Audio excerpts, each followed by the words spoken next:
Ito ang Lake Mainit dito sa Kitchara, Agusan del Norte. Oo. Hindi mainit eh. Na poison yan, sir. Mo lagi, yan oh. Mercury yan, magkaka-skin problem ka. Ganun ba? Tingnan mo yung ano. Hindi mainit pero may mga problema ang dagat oh. May Dapat hindi nagbabasa. ganun ba? Bakit nilagyan nilang ganon? Di mapuslan to? Hindi kasi may nagmamainit. Oh, dagdag isda. Lovely oh.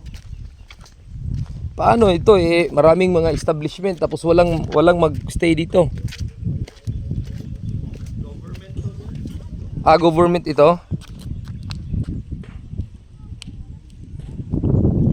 Oh, daming isda nga oh.